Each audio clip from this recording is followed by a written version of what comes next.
Good morning. Youth for missions ഇന്ത്യയുടെ Saturday morning Bible സ്റ്റഡിയിലേക്ക് എല്ലാവരെയും ഒരു പ്രാവശ്യം കൂടെ സ്വാഗതം ചെയ്യുന്നു. എഫ് ലേഖനമാണല്ലോ നാം ഇപ്പോൾ പഠിച്ചുകൊണ്ടിരിക്കുന്ന എഫ് ലേഖനങ്ങളിലെ രാജ്ഞി എന്നറിയപ്പെടുന്ന ഈ മനോഹരമായ ലേഖനത്തിന്റെ 5-ാമത്തെ സെഷനിലേക്ക് നമ്മൾ വന്നിരിക്കുകയാണ്. ഇന്ന് 3-ാമത്തെ അധ്യായം ഒരുമിച്ച് പഠിക്കാൻ ദൈവത്തിൽ ശരണപ്പെടുകയാണ്. 3-ാമത്തെ അധ്യായം ഒന്നും രണ്ടും അധ്യായം നമ്മൾ 4 സെഷനിലാണ് എടുത്തത്. കാരണം ഒരുപാട് ആഴമേറിയ സത്യങ്ങൾ അതിനകത്തുണ്ടായിരുന്നത് കൊണ്ട് 3-ാമത്തെ അധ്യായം വളരെ പെട്ടെന്ന് പോകാം. ഒരുപാട് വാക്യങ്ങളുണ്ട്, 21 വാക്യങ്ങളുണ്ട്. അതുകൊണ്ട് നിങ്ങൾ ശ്രദ്ധിച്ചിരിക്കണം, പെട്ടെന്ന് പോകാൻ ആഗ്രഹിക്കുന്നു. ഇവിടെ 2 കാര്യങ്ങളാണ് പ്രധാനമായി നമുക്ക് കാണാൻ സാധിക്കുന്നത്. ഒന്ന്, സുവിശേഷത്തിന്റെ മർമ്മം, the mystery of the gospel, അതാണ് ഒരു ഭാഗം. എന്താണ് സുവിശേഷത്തിന്റെ മർമ്മം, എന്താണ് ഈ മർമ്മം? 2, പൗലോസിന് സഭയ്ക്ക് വേണ്ടിയുള്ള പ്രാർത്ഥന. നല്ലൊരു പ്രാർത്ഥനയാണ് പൗലോസ് പ്രാർത്ഥിക്കുന്നത്, ഒരു അപ്പൻ്റെ പ്രാർത്ഥനയാണ്. ആ പ്രാർത്ഥന നമുക്ക് ഒരുമിച്ച് ചിന്തിക്കാം. ഈ 2 കാര്യങ്ങളായിരിക്കും ഇന്ന് നമ്മൾ ഒരുമിച്ച് ചിന്തിക്കുന്നത്. അപ്പോൾ നമുക്കറിയാമല്ലോ, ഇതുവരെ നമ്മൾ പഠിച്ചത് ഒരു വിശ്വാസി ക്രിസ്തുവിൽ ആരാന്ന്, ഇൻ ക്രൈസ്റ്റ് വാട്ട് ഇസ് ആ പൊസിഷൻ, അത് നമ്മൾ പഠിച്ചു. പിന്നെ നമ്മൾ കഴിഞ്ഞ പ്രാവശ്യം നോക്കിയത് സഭ, കർത്താവിൻ്റെ ശരീരം, എന്തുകൊണ്ടാണ് സഭ ഒന്നിച്ച് നിൽക്കണം എന്നുള്ളത്. അതായത് യവനെന്നില്ല, യഹൂദനെന്നില്ല, യേശു കർത്താവിൽ നമ്മളെല്ലാവരും ഒരു ശരീരത്തിൻ്റെ ഭാഗമാണ്, ഒരു ആലയമാണ് നമ്മൾ ഒരുമിച്ച് എന്നുള്ളത് നമ്മൾ കഴിഞ്ഞ പ്രാവശ്യം പഠിച്ചു. അതുകൊണ്ട് നമ്മൾ വേർതിരിവിൻ്റെ ആവശ്യമില്ല, വേർപാടിൻ്റെ നടുച്ചുവരനെ അവൻ ഇടിച്ചു കളഞ്ഞു. അതാണ് നമ്മൾ കഴിഞ്ഞ പ്രാവശ്യം നോക്കിയത്. എന്താണ് ഈ മിസ്റ്ററി ഓഫ് ദ ഗോസ്പിൾ, എന്താണ് സുവിശേഷത്തിൻ്റെ മർമ്മവും പൗലോസിൻ്റെ പ്രാർത്ഥന? ഇതൊരു പാരന്തസിസ്. ഇതിൻ്റെ ഇടയ്ക്ക്, ഈ ഡോക്ടറിൻ്റെ ഇടയ്ക്ക് ഒരു പാരന്തസിസ് ആണ്. ഞാൻ ആദ്യം പറഞ്ഞല്ലോ, ആദ്യത്തെ 3 അധ്യായങ്ങൾ ഡോക്ടറിനും അവസാനത്തെ 3 അധ്യായങ്ങളും ഇതിൻ്റെ ബിഹേവിയേഴ്സ്, അതായത് ഡ്യൂട്ടിയുമാണ്. അപ്പോൾ ഈ ഡോക്ടറിനും ബിഹേവിയേഴ്സിൻ്റെ ഇടയ്ക്ക് പൗലോസിൻ്റെ ചില ഹൃദയത്തിൻ്റെ അകത്ത് കിടക്കുന്ന ചില കാര്യങ്ങളും പ്രാർത്ഥനകളുമാണ് ഈ ഒരു അധ്യായത്തിൽ നമ്മൾ ഒരുമിച്ച് നോക്കാൻ പോകുന്നത്. ഓക്കെ, നമുക്ക് അധ്യായത്തിലേക്ക് കടക്കാം. എഫ് ലേഖനം 3-ാമത്തെ അധ്യായത്തിൻ്റെ 1 മുതൽ 4 വരെയുള്ള വാക്യങ്ങൾ. ഏത് നിമിത്തം? ഇതുവരെ നമ്മൾ കേട്ട കാര്യങ്ങൾ. അത് നിമിത്തം പൗലോസ് എന്ന ഞാൻ ജാതികളായ നിങ്ങൾക്ക് വേണ്ടി ക്രിസ്തു യേശുവിൻ്റെ ബദ്ധനായിരിക്കുന്നു.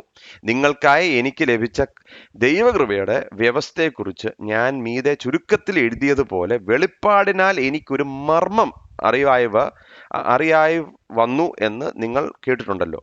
നിങ്ങൾ അത് വായിച്ചാൽ ക്രിസ്തുവിനെ സംബന്ധിച്ചുള്ള മർമ്മത്തിൽ എനിക്കുള്ള ബോധം നിങ്ങൾക്ക് ഗ്രഹിക്കാം. അപ്പോൾ ഒരു മർമ്മത്തെക്കുറിച്ചാണ് പറയുന്നത്, ആ മിസ്റ്ററിയെക്കുറിച്ച് പറയാം. ആ മിസ്റ്ററിയെക്കുറിച്ച് പറയുന്നതിന് മുമ്പ് പൗലോസ് പറയാ, ഞാൻ ഒരു ബദ്ധനാണ്, ഐ എം എ പ്രിസണർ. ഇവിടെ ഒരു പ്രാക്ടിക്കൽ കാര്യം ഞാൻ പറയാം. I am a prisoner. 5 വർഷമായി ബന്ധനാണ് പല കാര്യങ്ങളിൽ. ഒന്ന് യഹൂദക്കാർ പിടിച്ച്, പിന്നെ കൈസർക്ക് പിന്നെ കൊടുക്കുന്നു. ഇങ്ങനെ പല കാര്യങ്ങൾക്ക് ഒരു ബദ്ധനായിട്ട് നമുക്ക് മനസ്സിലാകുന്ന ഒരു കാര്യമാണ്. ഇദ്ദേഹം കാരാഗ്രഹത്തിൽ കിടന്നിട്ടുണ്ട്, ഹൗസ് അറസ്റ്റിൽ കിടന്നിട്ടുണ്ട്. ഇങ്ങനെ ഈ 5 വർഷം ബദ്ധനായി നിന്ന ഒരു മനുഷ്യനാണ്. എന്നാൽ ഇവിടെ നിങ്ങൾ കാര്യം ശ്രദ്ധിക്കണം കേട്ടോ. യഹൂദന്മാരെ പിടിച്ച് അദ്ദേഹത്തിനെ ഏൽപ്പിച്ചു കൊടുത്തു. പക്ഷെ ഒരിക്കലും അദ്ദേഹം പറയുന്നില്ല, ഞാൻ യഹൂദരുടെ ഒരു ബദ്ധനാന്ന് പറയുന്നില്ല. പറയുന്നുണ്ടോ? പറയുന്നില്ല. ഞാനൊരു തടവുകാരനാണ് അല്ലെന്ന് പറയുന്നില്ല. റോമ അധികാരികൾ അദ്ദേഹത്തിനെ പിടിച്ച് കാരാഗ്രഹത്തിൽ ഇട്ടു. ഞാൻ റോമാക്കാരന് ഒരു ബദ്ധനാന്ന് പറയുന്നില്ല. പിന്നെ എന്താ പറയുന്നത്? ഇവിടെ പറയുന്നത് വളരെ വ്യക്തമായിട്ട് പറയുന്നത് യേശു ക്രിസ്തുവിൻ്റെ ബദ്ധനാണെന്ന്. അപ്പൊ നിങ്ങളൊന്ന് ശ്രദ്ധിക്കണം കേട്ടോ. ഇതൊരു പ്രാക്ടിക്കൽ കാര്യം ഞാൻ ഈ സമയത്ത് പറയാൻ ആഗ്രഹിക്കുന്നത്. he is not considering himself a prisoner of the Roman government. He is not considering himself a prisoner to the Jewish authorities, though they caught him and handed him over. He is considering himself a prisoner of Jesus Christ. ഇതിലുള്ള കാര്യം ഞാൻ പറയാം. ഒരു വിശ്വാസിയെ സംബന്ധിച്ചോളം ഇത് മനസ്സിലായി കഴിഞ്ഞാൽ അവൻ്റെ ജീവിതത്തിൽ ഇതുപോലെ ലിബറേറ്റിംഗ് ഒരു കാര്യം വേറെയില്ല. കാര്യം ഞാൻ പറയാം. Many Christians are prisoners to their circumstances. നമ്മുടെ സാഹചര്യങ്ങൾക്ക് തടവുകാരായി നിൽക്കുന്നവരാണ് പലരും. കർത്താവിനെ വിശ്വസിക്കുന്നുണ്ടോ? ഉണ്ട്. രക്ഷിക്കപ്പെട്ടതാണോ? ആണ്. എല്ലാം കറക്റ്റാണ്. പിന്നെ എന്താ വിഷയം? ഇപ്പോൾ അതാണ്ട് ആ പുള്ളിയോടുള്ള കയ്പ് ഭയങ്കര ബുദ്ധിമുട്ടാണ്. You are a prisoner to unforgiveness. ഇന്നയാളിനെ ക്ഷമിക്കാൻ പറ്റുന്നില്ല, അയാളെ കാണുമ്പോൾ ഉള്ള പ്രയാസം, ഇങ്ങനെയുള്ള പലതരമായ വിഷയങ്ങൾക്ക് ബദ്ധരായി കിടക്കുന്ന അവസ്ഥ. you need to understand this. How we view circumstances are more important than the circumstances themselves. നമ്മൾ കടന്നു പോകുന്ന സാഹചര്യങ്ങളെ കാട്ടിലും ഇമ്പോർട്ടൻ്റ് ആണ് ഈ സാഹചര്യങ്ങളെ നമ്മൾ ഏത് കണ്ണിലൂടെയാണ് കാണുന്നത്. ഇവിടെ പൗലോസ് അനേക സാഹചര്യങ്ങൾക്ക് തടവുകാരനാണെങ്കിലും എന്താ പറയുന്നത്? ഞാൻ ക്രിസ്തു യേശുവിന്റെ ബദ്ധനാണ്. I am a prisoner of the Lord Jesus. അപ്പോൾ ഈ സാഹചര്യങ്ങൾ നോക്കി പൗലോസ് നിന്നിരുന്നെങ്കിൽ പണ്ടേ ഈ പരിപാടി നിർത്തിയിട്ട് പോയാനെ. കാരണം ഇതുപോലെ സർക്കംസ്റ്റാൻസസ് അൺഫേവറബിൾ ആയിട്ടുള്ള ഒരു മനുഷ്യൻ വേറെ ഇല്ലായിരുന്നു. എന്നാൽ ഈ സാഹചര്യങ്ങളിലൂടെ എല്ലാം കടന്നു പോകുമ്പോൾ എന്താ ചെയ്യുന്നത്? He is not looking at the circumstance. He is having a perspective that he is the prisoner of Jesus. Whose are you is very important. ഞാൻ ആരുടെ വകയാണെന്നുള്ളത് വളരെ ഇമ്പോർട്ടൻ്റ് ആണ്. അല്ലെ എന്ത് സംഭവിക്കുമെന്നറിയോ? ഒരു പ്രശ്നമല്ല പ്രതികൂലത്തിലൂടെ കടന്നു പോകുമ്പോൾ ചിലപ്പോൾ നമുക്ക് ഉള്ളിൽ കയ്പ് വരും. ചിലരാണെങ്കിൽ ഞാൻ ഈ സാഹചര്യത്തിലൂടെ കടന്നുപോയി, ആരും എന്നെ വിളിച്ചില്ല, ആർക്കും എന്നോട് ഒരു കാര്യവുമില്ല, വിഷമം, സങ്കടം, കയ്പ്, ദ്വേഷം. ഇതിൻ്റെ ഒക്കെ കാരണം എന്നാണെന്നറിയാമോ? Because we are not sure of who we are, അല്ലെങ്കിൽ ഹൂസ് വി ആർ. ഈ സാഹചര്യങ്ങളോടെ എല്ലാം കടന്നു പോകുമ്പോൾ പറയാം, ഞാൻ ക്രിസ്തു യേശുവിൻ്റെ ബദ്ധൻ. I am a prisoner of Christ Jesus. Who owns you? ഞാൻ ഇന്ന് രാവിലെ നിങ്ങളോട് ചോദിക്കട്ടെ, നിങ്ങളുടെ അവകാശം ആരുടെ കയ്യിലാണ്? Who owns you? അതാരാണെന്ന് നമുക്ക് അറിഞ്ഞു കഴിഞ്ഞാൽ പലപ്പോഴും നമ്മുടെ ജീവിതത്തിൽ നമുക്ക് പലതിനെക്കുറിച്ച് നമ്മൾ ഈ സാഹചര്യങ്ങൾക്ക് അടിമയായി ഇരിക്കത്തില്ല. We will know that we belong to Christ. ഞാൻ സുവിശേഷം എന്നിട്ട് എന്താ പറയുന്നത്? ആർക്ക് വേണ്ടിയാ?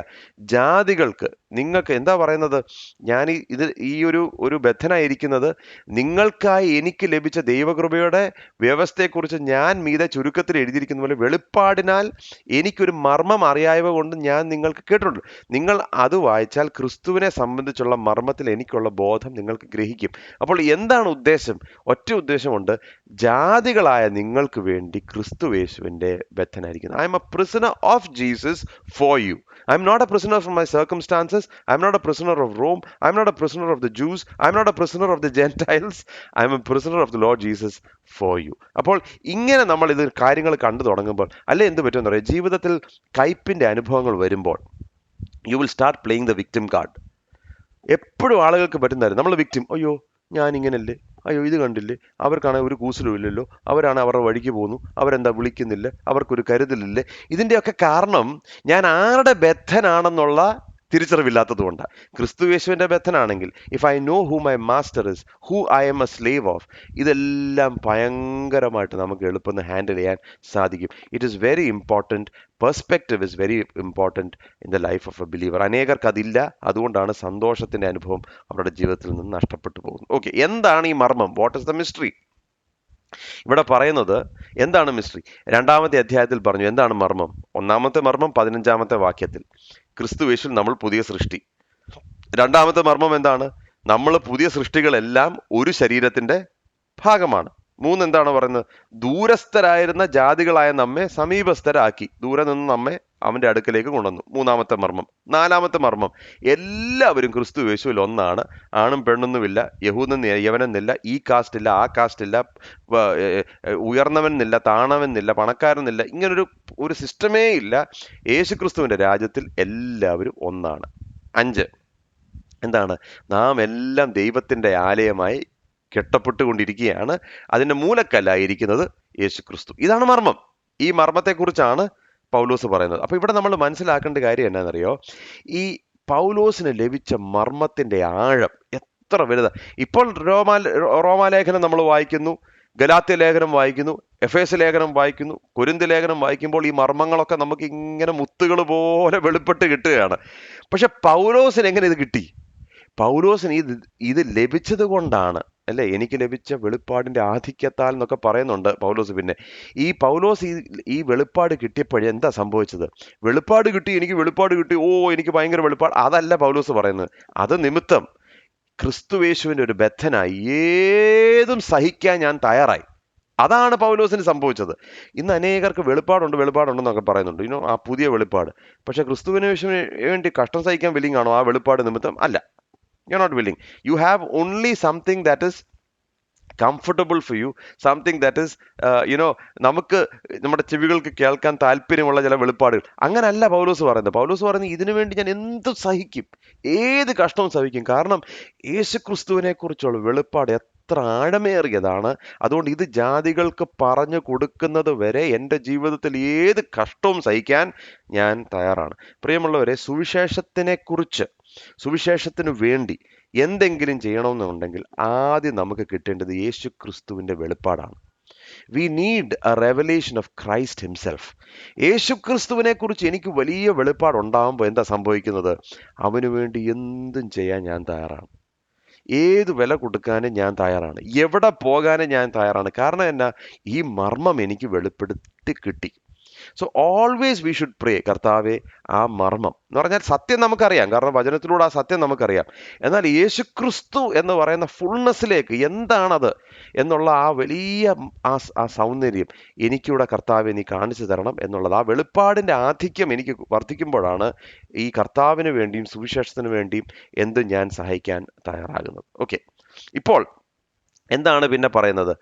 അഞ്ചും ആറും വാക്യ പ്രകാരം പറയുന്നു, ആ മർമ്മവും ഇപ്പോൾ അവന്റെ വിശുദ്ധ അപ്പോസ്തലന്മാർക്കും പ്രവാചകന്മാർക്കും ആത്മാവിനാൽ വെളിപ്പെട്ടതുപോലെ പൂർവ്വകാലങ്ങളിൽ മനുഷ്യർക്ക് അറിയായി വന്നിരുന്നില്ല. അതോ ജാതികൾ സുവിശേഷത്താൽ ക്രിസ്തുയേശുവിൽ കൂട്ടവകാശികളും ഏക ശരീരസ്ഥരും വാഗ്ദത്തത്തിൽ പങ്കാളികളും ആകണം എന്നുള്ളത് തന്നെ. അപ്പോൾ എന്താണ് ഈ മിസ്റ്ററി? ഈ മിസ്റ്ററി വെളിപ്പെട്ടത് എന്താണ്? ഇപ്പം നമുക്കിത് വായിക്കുമ്പോഴേ, പുതിയ നിയമത്തിൽ നമ്മളിത് വായിക്കുമ്പോൾ നമുക്കിതെല്ലാം സിമ്പിളായിട്ട് നമുക്ക് തോന്നും. പക്ഷെ ഇപ്പം നിങ്ങൾ മനസ്സിലാക്കണം, ഈ പൗലോസിൻ്റെ കാലഘട്ടത്തിൽ പൗലോസ് ഇത് എഴുതുന്നത് വരെ യഹൂദനൊന്നും ഈ മർമ്മം മനസ്സിലായിട്ടില്ല. ലോകസ്ഥാപനം മുതൽ ഈ മർമ്മം ആർക്കും വെളിപ്പെട്ട് കിട്ടിയിട്ടില്ല. അബ്രഹാമിനെ വിളിച്ചിട്ട് കർത്താവ് പറഞ്ഞു, അബ്രഹാമെ, ഞാൻ നിന്നെ തിരഞ്ഞെടുത്തു. എന്തിനാ തിരഞ്ഞെടുത്ത്? ഒരു ഐഡിയ ഇല്ല. പക്ഷെ ഞാൻ നിന്നെ തിരഞ്ഞെടുത്തത് കൊണ്ട് എന്താ ചെയ്യാൻ പോകുന്നത്? ഞാൻ നിന്നെ അനുഗ്രഹിക്കും. ഞാൻ നിന്നെ അനുഗ്രഹിക്കുന്നു മാത്രമല്ല, നിന്നാൽ സകല ജാതികളെയും ഞാൻ അനുഗ്രഹിക്കും. ഈ വാക്യത്തിന്റെ അർത്ഥം എന്താണെന്നുള്ളത് ആർക്കും മനസ്സിലായിട്ടില്ല. ഈ പഴയ നിയമത്തിൽ ആർക്കും മനസ്സിലായിട്ടില്ല. എപ്പോഴാണ് ഇത് വെളിപ്പെട്ട് കിട്ടുന്നത്? പൗലോസ് ഗലാത്യ ലേഖനം നമ്മൾ വായിച്ചല്ലോ, 3-ാമത്തെ അധ്യായത്തിന്റെ 8-ാമത്തെ വാക്യത്തിൽ ഗലാത്യ ലേഖനത്തിൽ എഴുതുന്നുണ്ട്. എന്താ? എന്നാൽ ദൈവം വിശ്വാസം മൂലം ജാതികളെ നീതീകരിക്കുന്നു എന്ന് തിരുവെഴുത്ത് മുൻ കണ്ടിട്ട് നിന്നിൽ സകല ജാതികളും അനുഗ്രഹിക്കപ്പെടും എന്നുള്ള സുവിശേഷം അബ്രഹാമിനോട് മുൻകൂട്ടി അറിയിച്ചു. അപ്പോൾ എന്താണ് അനുഗ്രഹം? ഞാനിത് 1-ാമത്തെ സെഷനിൽ പറഞ്ഞു. എന്താണ് അത് അനുഗ്രഹം? അബ്രഹാമിന് ദൈവം കൊടുത്ത അനുഗ്രഹം എന്ന് പറഞ്ഞാൽ എന്താണ് സംഭവിച്ചത്? അവനിലൂടെ മശിഹ വരും, മശിഹയിലൂടെ പരിശുദ്ധാത്മാവ് വരും, പരിശുദ്ധാത്മാവ് പെന്തക്കോസ്ത് നാളുകളിൽ അപ്പോസ്തലന്മാരുടെ മുമ്പിൽ വരുമ്പോൾ അവർ സകല ജാതികളോടും സുവിശേഷം പറയും. ജാതികൾ അബ്രഹാമിന്റെ സന്തതികളാകും, യഹൂദനും യവനനും ഒരു ശരീരത്തിന്റെ ഭാഗമാകും. ഇതാണ് മർമ്മം. This is the mystery. പക്ഷെങ്കിൽ ഈ പുതിയ നിയമത്തിനും അനേകർക്ക് ഈ മർമ്മം മനസ്സിലാകുന്നില്ല. അതുകൊണ്ടാണ് അബ്രഹാമിന്റെ അനുഗ്രഹം നിനക്കുണ്ട്, അവന് ആടുമാടുകളുണ്ടെങ്കിൽ നിനക്ക് 5 കാർ ഉണ്ടാവും എന്നൊക്കെ പറഞ്ഞുകൊണ്ട് ഈ നടക്കുന്നത്. ഞാൻ പറഞ്ഞ മനസ്സിലായോ? ആ കാലത്ത് ഈ കാലത്ത് ഈ മർമ്മം ശരിക്കും മനസ്സിലാകാത്തത് കൊണ്ടാണ് ഈ പ്രശ്നങ്ങളുടെ എല്ലാം. ഇന്നും ഈ പുതിയ നിയമത്തിലും പുതിയ നിയമകാലത്തും ഈ മർമ്മം മനസ്സിലാകാത്തവരുണ്ട്. അപ്പോൾ പൗലോസ് വ്യക്തമായിട്ട് പറയുന്നത് ഇതാണ് മർമ്മം. This is the mystery. 4000 വർഷങ്ങൾക്ക് മുമ്പ് ഒരു മനുഷ്യനെ ദൈവം തിരഞ്ഞെടുത്തു. ആ മനുഷ്യനെ ദൈവം അനുഗ്രഹിച്ചു. തിരഞ്ഞെടുത്തത് എന്തുകൊണ്ടാണെന്ന് ആർക്കും അറിഞ്ഞുകൂടാ. അവന്റെ കൃപയാൽ അബ്രഹാമിനെ തിരഞ്ഞെടുത്തു. അബ്രഹാം നീതീകരിക്കപ്പെട്ടത് വിശ്വാസം മൂലമാണെന്ന് എബ്രായ ലേഖനത്തിൽ നമ്മൾ പഠിച്ചു. ആ വിശ്വാസം മൂലം നീതീകരിക്കപ്പെട്ടത് കൊണ്ട് ദൈവം അവനെ അനുഗ്രഹിച്ചു, അവന്റെ സന്തതികളെ അനുഗ്രഹിച്ചു. അവൻ ലോകത്തിന് ഒരു അനുഗ്രഹമാക്കി അവനെ മാറ്റി. ആ അനുഗ്രഹം എങ്ങനെയാണ് മാറിയത്? യേശു ക്രിസ്തുവിലൂടെ സകല ജാതികളും രക്ഷയുടെ അനുഭവത്തിലേക്ക് വരുന്നു. So that is the mystery revealed. മർമ്മം വെളിപ്പെട്ട് കിട്ടിയത് ഇപ്രകാരമാണ്. ഇപ്പൊ നിങ്ങൾക്ക് മനസ്സിലായി എന്ന് വിശ്വസിക്കുന്നു. ഇനി ഈ മർമ്മം പ്രസംഗിക്കുക ആരാ? പൗലോസ്. 7 മുതൽ 9 വരെയുള്ള വാക്യം. ആ സുവിശേഷത്തിന് ഞാൻ അവന്റെ ശക്തിയുടെ വ്യാപാരപ്രകാരം എനിക്ക് ലഭിച്ച ദൈവത്തിന്റെ കൃപാധനത്താൽ ശുശ്രൂഷക്കാരനായി തീർന്നു. സകല വിശുദ്ധന്മാരിലും ഏറ്റവും ചെറിയവനായ എനിക്ക് ജാതികളോട് ക്രിസ്തുവിന്റെ അപ്രമേയ ധനത്തെക്കുറിച്ച് പ്രസംഗിപ്പാനും സകലവും സൃഷ്ടിച്ച ദൈവത്തിൽ അനാദികാലം മുതൽ മറഞ്ഞുകിടന്ന മർമ്മത്തിന്റെ വ്യവസ്ഥ ഇന്നതെന്നും എല്ലാവർക്കും പ്രകാശിപ്പിപ്പാനുമായി ഈ കൃപ നൽകിയിരിക്കുന്നു. അപ്പോൾ പൗലോസ് പറയുകയാണ്, എന്താണ്? ഞാൻ ബദ്ധനായി തീർന്നു. ഈ ചെറിയവനായ എനിക്ക് ഈ മർമ്മം വെളിപ്പെട്ട് കിട്ടിയത് കൊണ്ട് ഞാൻ എന്താണ് ചെയ്യുന്നത്? ഞാൻ ഈ സുവിശേഷത്തെ പ്രസംഗിപ്പാൻ ഞാൻ ബാധ്യസ്ഥനാണ്. I am going to preach this mystery. ഏത് മിസ്റ്ററിയാണ് ഞാൻ പ്രസംഗിക്കുന്നത്? എന്താണ് പ്രസംഗിക്കുന്നത്? സകല വിശുദ്ധന്മാരിലും ഏറ്റവും ചെറിയവനായി എനിക്ക് ജാതികളോട് ക്രിസ്തുവിന്റെ അപ്രമേയ ധനത്തെക്കുറിച്ച്. എന്തിനെക്കുറിച്ചാണ് പ്രസംഗിക്കുന്നത്? ക്രിസ്തുവിന്റെ അപ്രമേയ ധനത്തെ കുറിച്ച്. അപ്പോൾ ഇവിടെ 2-3 കാര്യങ്ങൾ മനസ്സിലാക്കേണ്ടത്. ഒന്ന്, എങ്ങനെയാണ് ദൈവം വിളിച്ചത്? ദൈവത്തിന്റെ കൃപാദാനത്താലാണ് വിളിച്ചത്. So God calls you by his grace. കൃപയാലല്ലേ വിളിക്കപ്പെട്ടത്? ആണോ? ഇന്ന് ഞാനിവിടെ നിന്ന് സംസാരിക്കുന്നുണ്ടെങ്കിൽ കർത്താവ് കൃപയാലാണ് വിളിച്ചത്, അല്ലാതെ ഞാൻ എന്തെങ്കിലും ചെയ്തതുകൊണ്ടല്ല. അവന്റെ വലിയ കൃപയാൽ. എനിക്ക് അതിനകത്ത് യാതൊരു റൂളുമില്ല, അതിനകത്ത് യാതൊരു പുകഴാൻ യാതൊരു കാര്യവുമില്ല. കൃപയാൽ മാത്രമല്ല ലഭിച്ചത്, പിന്നെന്താ പറയുന്നത്? അവന്റെ ശക്തിയുടെ വ്യാപാരപ്രകാരം കൂടെ വിളിച്ചത്. പൗലോസെ ദമസ്കോസിന്റെ പടുവാതിൽക്കൽ വെച്ച് സഭയെ നീ ദണ്ഡിപ്പിക്കാൻ വേണ്ടി ഓട്ടി നടന്നപ്പോഴാണ് കൃപയാൽ അവൻ വിളിച്ചത്. കൃപയാൽ മാത്രമല്ല വിളിച്ചത്, അവന്റെ ശക്തിയിലാണ് വിളിച്ചത്. അതുകൊണ്ട് he has called you by his grace and he has given you his power. ക്രിസ്തു യേശുവിന്റെ കൃപയാൽ വിളിക്കപ്പെട്ടവർക്കെല്ലാം 2 കാര്യമുണ്ട്. അവന്റെ കൃപയുണ്ട്, അവന്റെ ശക്തിയും ഉണ്ട്. So way God calls he will give you the power. കർത്താവിന്റെ വിളി ആർക്കെങ്കിലും തോന്നും, കർത്താവെ നിന്റെ സുവിശേഷത്തിന് വേണ്ടി നീ എന്നെ വിളിക്കുന്നു, എനിക്ക് ഉള്ളിൻ്റെ ഉള്ളിൽ എവിടെയെങ്കിലും ആർക്കെങ്കിലും തോന്നുന്നുണ്ടെങ്കിൽ, പ്രിയമുള്ളവരെ, ഒന്നാമത് മനസ്സിലാക്കേണ്ടത്, എൻ്റെ നിങ്ങളുടെ ശക്തിയിലല്ല അവൻ വിളിക്കുന്നത്. അവൻ വിളിക്കുന്നത് അവൻ്റെ ശക്തിയിലാണ്. അപ്പോൾ ഇത് നമുക്ക് മനസ്സിലായാൽ എവിടെയും എന്തും പറയാം. അവൻ്റെ ശക്തിയുടെ വ്യാപാരപ്രകാരം എനിക്ക് ലഭിച്ച കൃപാദാനത്താൽ. So it is by his grace. And അതുകൊണ്ട് ദൈവത്തിൻ്റെ വിളി വളരെ ഇമ്പോർട്ടൻ്റ് ആണ്. ഈ കാലഘട്ടത്തിൽ കേരള ക്രിസ്തീയ സമൂഹത്തിന് ഏറ്റവും ആവശ്യമായ ഒരു കാര്യം ഞാൻ പറയാം. ക്രിസ്തുവിൻ്റെ വിളിയാൽ വേണം ശുശ്രൂഷയിലേക്ക് വരാൻ. We have to get into ministry based on the call of God, not on our own emotions. എനിക്ക് തോന്നുന്നത് കൊണ്ടോ എനിക്ക് ആഗ്രഹം കൊണ്ടോ ഞാൻ ഇതിനകത്ത് കയറരുത്, ദൈവത്തിൻ്റെ വിളിയാൽ.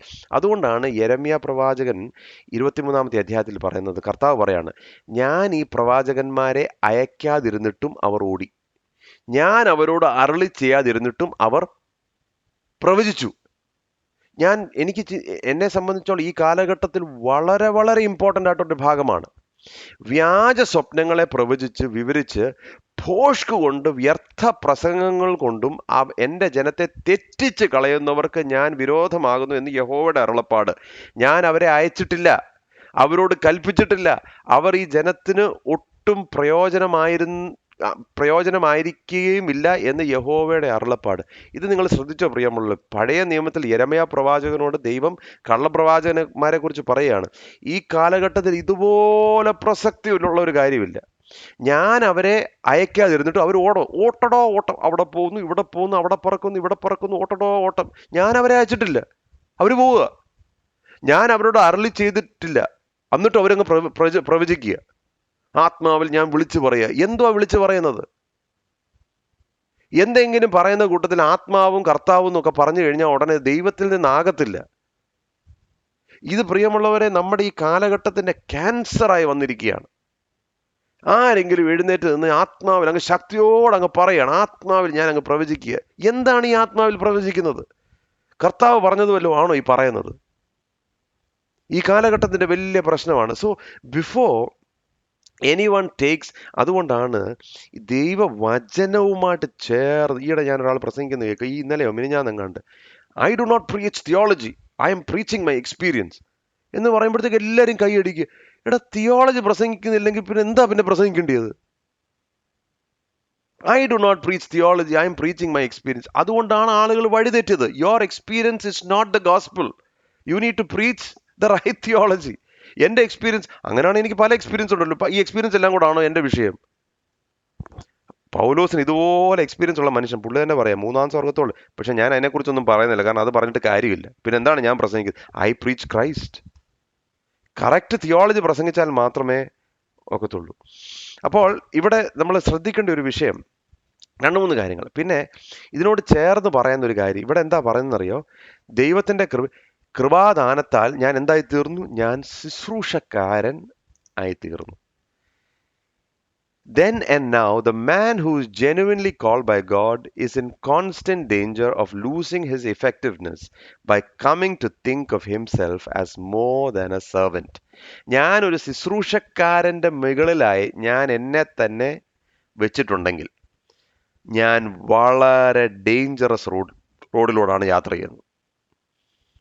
ഇന്നത്തെ കാലത്ത് വളരെ ആപ്റ്റായിട്ടുള്ള ഒരു ഭാഗമാണ്. കാരണം എന്നാ, സ്വപ്നങ്ങൾ കാണാതെ സ്വപ്നങ്ങളെക്കുറിച്ച് പറയുന്നു, കർത്താവ് പറയാതെ കർത്താവിൻ്റെ പേരിൽ പ്രവചിക്കുന്നു.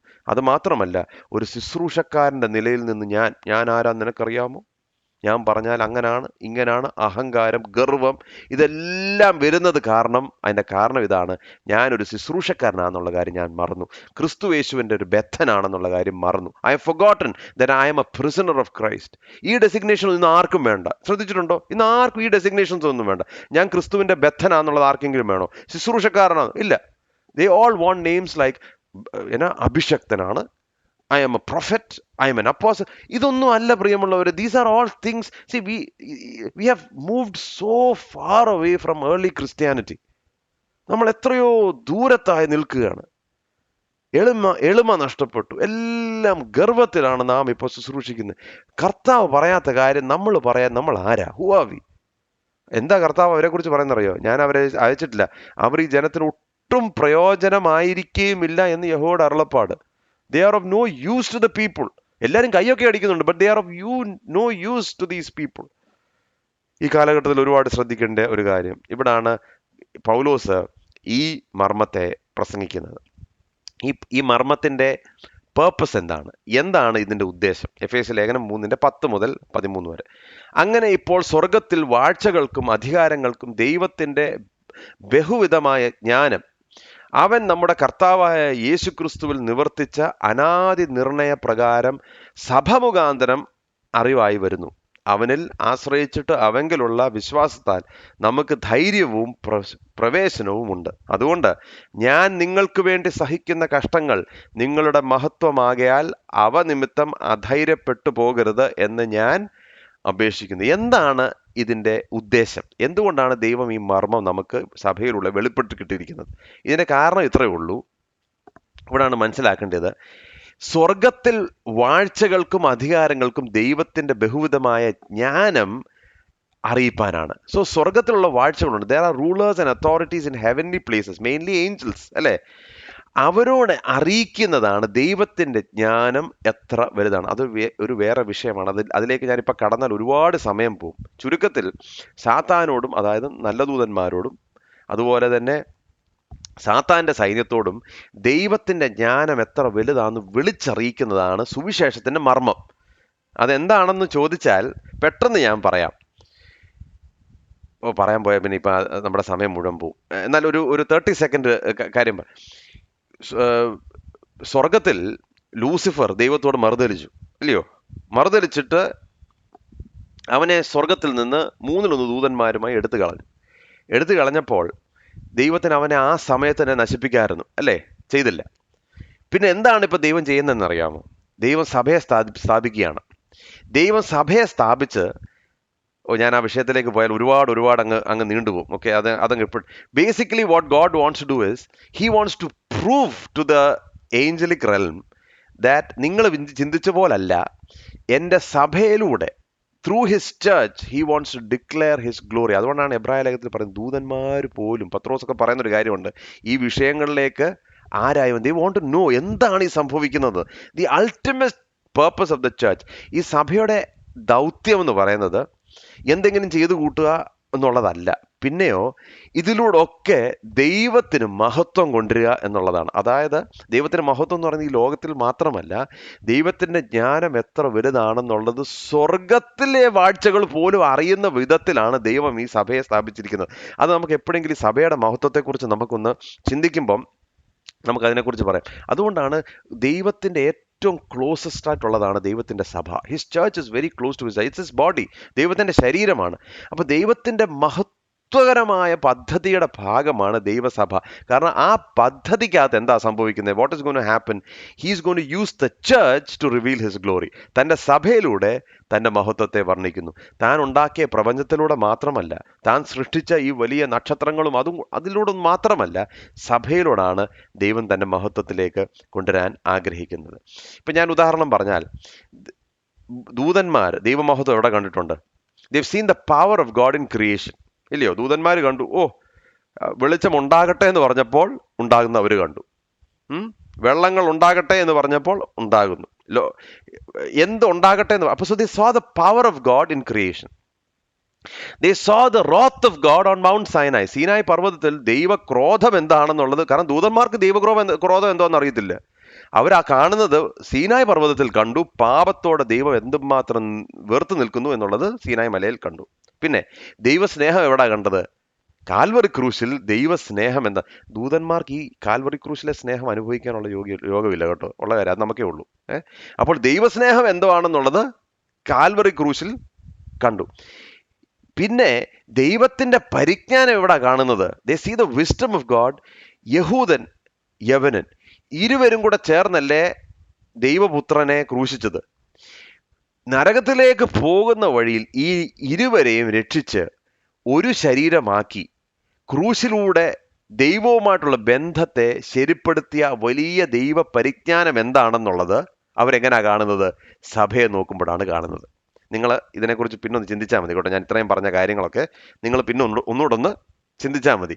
ദേ are able to see the wisdom of God when they are seeing Jew and Gentile who opposed Christ, who crucified Christ, coming together and getting reconciled towards each other and towards God. അപ്പോൾ ദൂതന്മാർക്ക് ദൈവത്തിന്റെ പരിജ്ഞാനം എത്ര വലുതാണെന്നുള്ളത് കാണുന്നത് ദൈവസഭയിലൂടെ ആണെന്നുള്ളതാണ് പൗലോസ് പറയുന്നത്.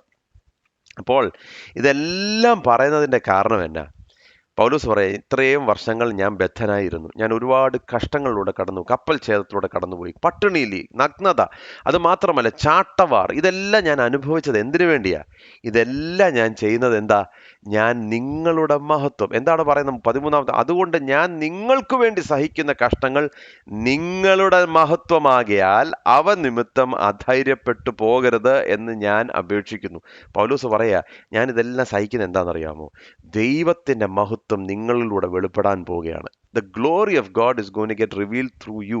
അതുകൊണ്ടാണ് ഞാൻ ഇതിലൂടെ ഒക്കെ കടന്നു പോകുന്നത്. അപ്പോൾ ദൈവമഹത്വം ഒരു വ്യക്തിയുടെ വിഷയമായി കഴിഞ്ഞാൽ, പ്രിയമുള്ളവരെ, ഞാനൊരു കാര്യം പറയാം. ഒരാൾ നമ്മളെ വിളിച്ചില്ല, കണ്ടില്ല, കേട്ടില്ല, നമ്മളെ മൈൻഡ് ചെയ്തില്ല, നമുക്ക് വിഷമം വരുന്നു. എന്തുകൊണ്ടാണ് വിഷമം വരുന്നത്? എന്തുകൊണ്ടാണ് നമുക്ക് വിഷമം വരുന്നത്? നമുക്ക് വിഷമം വരുന്നത് നമ്മൾ ജീവിക്കുന്ന നമ്മുടെ മഹത്വത്തിന് വേണ്ടി അല്ലേ? ഇനി ദൈവമഹത്വത്തിന് വേണ്ടിയാണ് ഞാൻ ജീവിക്കുന്നതെങ്കിൽ ഇത് വല്ലതും വിഷയമാണോ? വിഷയമല്ല. കാരണം എൻ്റെ മഹത്വമല്ല വിഷയം. 1. 2, നാളെ സുവിശേഷം ഞാൻ പറയാൻ പോയി, ആരാണ്ട് എന്നെ കളിയാക്കി, ഭയങ്കര ബുദ്ധിമുട്ട്. എന്തുകൊണ്ട്? അതുകൊണ്ട് ഞാൻ ഇനി സുവിശേഷം പറയുന്നില്ല. എന്തുകൊണ്ടാ? I'm bothered about my glory, not God's glory. എന്നാൽ ദൈവത്തിന്റെ മഹത്വമാണ് എൻ്റെ വിഷയമെങ്കിൽ എനിക്കിത് വല്ലതും വിഷയമാണോ? വിഷയമല്ല. നാളെ എന്നെ ഇവരെല്ലാം കൂടെ എന്നെ തടവിൽ അടച്ചു, എന്നെ പൂട്ടി, എനിക്ക് വിഷമമുണ്ട്, വേദനയുണ്ട്, സങ്കടമുണ്ട്, ഒക്കെ ശരിയാണ്. പക്ഷെ ഞാൻ എന്തുകൊണ്ട് ഭാരപ്പെടുന്നില്ല? കാരണം എൻ്റെ വിഷയം എൻ്റെ മഹത്വമല്ല, ദൈവമഹത്വമാണ്. ഈ ദൈവമഹത്വമാണ് നമ്മുടെ ജീവിതത്തിന്റെ ഉദ്ദേശമെങ്കിൽ ലൈഫ് ബിക്കംസ് വെരി സിമ്പിൾ. എൻ്റെ ജീവിതത്തിൽ അതുകൊണ്ടാണ് പൗലോസ് പറഞ്ഞത്, നിങ്ങൾ തിന്നാലും കുടിച്ചാലും എന്ത് ചെയ്താലും നിങ്ങൾ എന്തിനു വേണ്ടി ചെയ്യണം? ദൈവനാമം മഹത്വത്തിന് വേണ്ടി ചെയ്യണം. ഒരു വിശ്വാസിയുടെ ജീവിതം should be focused on only one thing, ദൈവനാമത്തിന്റെ മഹത്വം. ഞാൻ യൗവനക്കാര് എന്നോട് ഒന്ന് ചോദിക്കും, ചെറിയ ഞാനൊരു കാര്യം ചോദിച്ചോട്ടെ, ഞാൻ ഇങ്ങനെ ഒന്ന് ചെയ്താൽ എന്തെങ്കിലും പ്രശ്നമുണ്ടോ? ഞാൻ അങ്ങനെ ഒന്ന് പോയാൽ, ഇതൊന്ന് ഇച്ചിരി കുടിച്ചാൽ എന്തെങ്കിലും പ്രശ്നമുണ്ടോ? ഞാൻ അവിടം വരെ ഒന്ന് പോയ പ്രശ്നമുണ്ട്? ഞാൻ പറഞ്ഞു, ഒന്നും പ്രശ്നമില്ല. ഒരൊറ്റ ചോദ്യത്തിന് ഉത്തരം നിങ്ങൾ കൊടുത്താൽ മതി. എന്താണ് കൊടുക്കേണ്ടത്? ഒറ്റ ഉത്തരത്തിന് ചോദ്യം. ദൈവനാമ മഹത്വത്തിനാണോ ചെയ്യുന്നത്? Yes or no? യെസ് ആണെങ്കിൽ ചെയ്തോ, നോ ആണെങ്കിൽ ചെയ്യരുത്. കഴിഞ്ഞല്ലോ. ഇത്രയും സിമ്പിളായിട്ട് വേറെ എന്തെങ്കിലും ഉണ്ടോ? തിന്നാലും കുടിച്ചാലും എന്ത് ചെയ്താലും ദൈവനാമത്തിന്റെ മഹത്വത്തിന് വേണം. അതുകൊണ്ട് പൗലോസ് പറയാം, നിങ്ങൾ എന്നെ ഓർത്ത് ഭാരപ്പെടരുത്, ഞാൻ ഈ കഷ്ടം സഹിക്കുന്നതെല്ലാം ഒരു കാരണമാക്കുക, ദൈവമഹത്വം നിങ്ങളിലൂടെ വെളിപ്പെടണം. ഐ വോണ്ട് യോ. അപ്പൊ the glory of the church is for the glory of God. അതെപ്പോഴും നമ്മൾ മനസ്സിലാക്കണം. This is the purpose of the mystery. അപ്പോൾ ഈ മർമ്മത്തിന്റെ കാര്യം കഴിഞ്ഞു. ഇനിയും പൗലോസിന്റെ പ്രാർത്ഥന പെട്ടെന്നൊന്ന് ചിന്തിക്കാൻ പോകും. നല്ല പ്രാർത്ഥനയാണ്. നമ്മൾ പ്രാർത്ഥിക്കേണ്ടതിനെ കുറിച്ച് നല്ലൊരു ഒരു ഒരു ഒരു ഗുഡ് റെഫറൻസ് ആണ്. പൗലോസിന്റെ പ്രാർത്ഥനയാണ് ഇപ്പോൾ നമ്മൾ ചിന്തിക്കാൻ. ഒരു പാസ്റ്റർ അല്ലെങ്കിൽ ഒരു ഇടയൻ ഒരു സഭയെക്കുറിച്ച് എന്താണ് 3 കാര്യങ്ങൾ ഏറ്റവും കൂടുതൽ ആഗ്രഹിക്കേണ്ടത്? ഏതാണ്? 1, ഒരു പാസ്റ്റർ യേശുക്രിസ്തുവിന്റെ മനോഹാരിത എത്ര വലുതാണെന്നുള്ളത് തൻ്റെ ജനത്തെ അറിയിക്കണം. അപ്പോൾ പ്രസംഗത്തിലൂടെ ഫസ്റ്റ് ഫോക്കസ് എന്താണ്? He has to paint the beauties of Christ. ഒരു പാസ്റ്ററിന്റെ ഒന്നാമത്തെ ജോലി അതാണ്. യേശു ക്രിസ്തു എത്ര വലിയവനാണെന്നുള്ളത് വരച്ചു കാട്ടണം. ഒന്നാമത്തെ ജോലി. രണ്ടാമത്തെ ജോലി, ക്രിസ്തുവേശുവിൽ അവരാരാണെന്നുള്ളത് അവർക്ക് പഠിപ്പിച്ചു കൊടുക്കണം. അതുകൊണ്ടാണ് എഫേസ്യ ലേഖനം 1-2 നിങ്ങൾ ക്രിസ്തുവേശുവിൽ സ്വർഗീയ സ്ഥലങ്ങളിൽ ഇരുത്തപ്പെട്ടവർ. നിങ്ങൾ ക്രിസ്തുവേശുവിൽ ആരാ? Your new identity. നിങ്ങൾ പഴയ മനുഷ്യനല്ല, നിങ്ങൾ ക്രിസ്തുവേശുവിൽ പുതിയ മനുഷ്യനാണ്. 3, യേശു ക്രിസ്തുവിലായി കഴിഞ്ഞാൽ യേശു ക്രിസ്തുവിനെ പോലെ എങ്ങനെ ജീവിക്കണം എന്നുള്ളത് പറഞ്ഞു കൊടുക്കണം. ഈ മൂന്ന് കാര്യങ്ങളേ ഉള്ളൂ ഒരു പാസ്റ്ററിന്റെ മെയിൻ വിഷയം. 1, describing the beauties of Christ to his people. Number 2, explaining who they are in Christ. Number 3, urging them to live like Christ. ഇതാണ് 3 കാര്യങ്ങൾ. ഇതാണ് വിഷയം. ഇതിന്റെ പകരം എന്തൊക്കെ വിഷയങ്ങളാണ് പ്രസംഗിക്കുന്നതെന്നറിയോ? നിങ്ങൾ ശ്രദ്ധിച്ചിട്ടുണ്ടോ? സകലമാന വിഷയങ്ങളും സംസാരിക്കും. ഈ 3 വിഷയങ്ങൾ തൊടത്തില്ല. നിങ്ങൾ ശ്രദ്ധിച്ചിട്ടുണ്ടോ? അത് ഏത് സെറ്റപ്പിലാണെന്ന് അത് ഏത് സെറ്റപ്പ് വേണേലും നിങ്ങൾ നോക്കിയോ. മനോരമയിലുള്ള കാര്യങ്ങൾ പറയും, യൂട്യൂബിൽ വന്ന കഥകളെക്കുറിച്ച് പറയും, പല നല്ല രസകരമായ തമാശകൾ പറയും, എല്ലാം നല്ല കാര്യങ്ങൾ, അതെല്ലാം പറയും. മറുവശം നോക്കിയാൽ എന്താ പറയുന്നത്? വാതിൽ തുറക്കുന്ന, വിടുതൽ നൽകുന്ന, ഇങ്ങനെ കുറെ കാര്യം. അതൊക്കെ ദൈവം ചെയ്യും. വാതിലും തുറക്കും, വിടുതൽ നൽകും, അതൊക്കെ ഒരു ഭാഗം, അതൊരു സൈഡിൽ കൂടെ. ഈ 3 കാര്യങ്ങൾ തൊട്ടു തേക്കുവോ? ഇല്ല. ഈ 3 കാര്യങ്ങൾ ഒരിക്കലും. യേശു ക്രിസ്തു എത്ര വലിയവനും അവന്റെ പരിശുദ്ധിയെക്കുറിച്ചും അവന്റെ മനോഹാരിതയെക്കുറിച്ചും 1. 2, ക്രിസ്തുവേശുവിൽ അവരാരാണെന്ന് മനസ്സിലാക്കി കൊടുക്കണം. 3, യേശുവിനെ പോലായി തീരുവാൻ നിങ്ങളുടെ ജീവിതത്തെ നിങ്ങൾ ക്രമീകരിക്കണം. ഇതാണ് ജോലി. These are the 3 things. ഇതിന്റെ പകരം സകലമാന കാര്യം. പൗലോസ് ഒരു ഇടയനാണ്. പൗലോസ് അപ്പോൾ ഈ 3 വിഷയത്തിൽ അവരോട് എക്സ്പ്ലെയിൻ ചെയ്ത് കഴിഞ്ഞിട്ട് അവർക്ക് വേണ്ടി പ്രാർത്ഥിക്കുന്ന പ്രാർത്ഥന, നല്ലൊരു പ്രാർത്ഥന, ഒരു ദൈവ മനുഷ്യന്റെ ഹൃദയത്തിന്റെ ഉള്ളിലെ ആഗ്രഹം, അവന്റെ വാഞ്ച, അവന്റെ ഹൃദയ തുടിപ്പ് എന്താണെന്നുള്ളത് നമുക്ക് കാണാം. 5 കൂട്ടം കാര്യങ്ങളാണ് പ്രാർത്ഥിക്കുന്നത്. 14 16 വാക്യം, 14 മുതൽ 16 വരെയുള്ള. അത് നിമിത്തം, ഏത് നിമിത്തം? ഇപ്പൊ നമ്മൾ വായിച്ചു കേട്ട, ഞാൻ സ്വർഗത്തിലും ഭൂമിയിലുള്ള സകല കുടുംബത്തിനും പേർ വരുവാൻ കാരണമായ പിതാവിന്റെ സന്നിധിയിൽ മുട്ടുകുത്തുന്നു. അവൻ തന്റെ മഹത്വത്തിന്റെ ധനത്തിനൊത്തവണ്ണം അവന്റെ ആത്മാവിനാൽ നിങ്ങൾ അകത്തെ മനുഷ്യനെ സംബന്ധിച്ച് ശക്തിയോടെ ബലപ്പെടേണ്ടതിനും. അപ്പോൾ ഒന്നാമത് പ്രാർത്ഥിക്കുന്നത് to be strengthened in the spirit's power. അവൻ തന്റെ മഹത്വത്തിന്റെ ധനത്തിനൊത്തവണ്ണം അവന്റെ ആത്മാവിനാൽ നിങ്ങളുടെ അകത്തെ മനുഷ്യനെ സംബന്ധിച്ച് ശക്തിയോടെ ബലപ്പെടണം. ഫസ്റ്റ് പ്രയർ എന്താ? അകത്തെ മനുഷ്യൻ ശക്തിയോടെ ബലപ്പെടണം. Inner man should be strong. പിന്നെ ഒരു തിയോളജിക്കൽ കാര്യം ഇതോട് ചേർന്ന് പറയട്ടെ. സ്വർഗത്തിലും ഭൂമിയിലുള്ള സകല കുടുംബത്തിനും പേർ വരുവാൻ കാരണമായ പിതാവെന്ന് പറയുമ്പോൾ എന്താണ് ഉദ്ദേശിക്കുന്നത്? തിയോളജിക്കലി ഞാൻ പറയാം. കാരണം അനേകർ ഈ വാക്യം ഉപയോഗിക്കുന്നത് കുടുംബ പ്രാർത്ഥന, ഈ ഉണ്ടല്ലോ, ഈ കുടുംബത്തിനെ കുറിച്ച്, കുടുംബം ഒന്ന് സമർപ്പിക്കാനും ഒക്കെ, അതല്ല കോണ്ടെക്സ്റ്റ് കേട്ടോ, അതല്ല കോണ്ടെക്സ്റ്റ്. സ്വർഗത്തിലും ഭൂമിയിലുള്ള കുടുംബങ്ങൾ എന്ന് പറയുന്നത്, സ്വർഗത്തിൽ ഏത് കുടുംബമാണ് ഉള്ളത് ഒന്ന് പറയാമോ? സ്വർഗത്തിൽ വിവാഹത്തിന് കൊടുക്കത്തില്ലെന്നല്ലേ പിന്നെ? അപ്പൊ ഏത് കുടുംബമാണ് സ്വർഗത്തിലുള്ളത്? അപ്പൊ സ്വർഗത്തിലും it is only referring to the saints who are under the family of God. മനസ്സിലായോ? ദൈവത്തിന്റെ കുടുംബത്തിലുള്ള സ്വർഗത്തിലും ഭൂമിയിലുള്ള ബാക്കിയുള്ള ശേഷിച്ചിരിക്കുന്ന നമ്മളെ കുറിച്ചാണ് ആ വാക്യം. സാധാരണ ഞാൻ കേൾക്കുന്നത് എപ്പോഴെങ്കിലും ഈ കുടുംബ സ്തോത്ര പ്രാർത്ഥനയ്ക്കൊക്കെ പ്രാർത്ഥിക്കാൻ നേരമാണ്.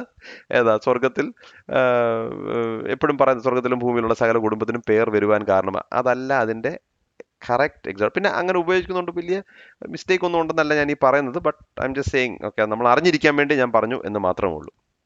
Paul is referring to the fatherhood അല്ലെങ്കിൽ ഗോഡ് ഹെഡിനെ കുറിച്ചാണ് പറയുന്നത്. ഇവിടെ വളരെ ക്ലിയർ ആയിട്ട് നിങ്ങൾ ശ്രദ്ധിച്ചോ ഈ വാക്യത്തിനകത്ത് ആരൊക്കെ വരുന്നുണ്ടെന്ന്?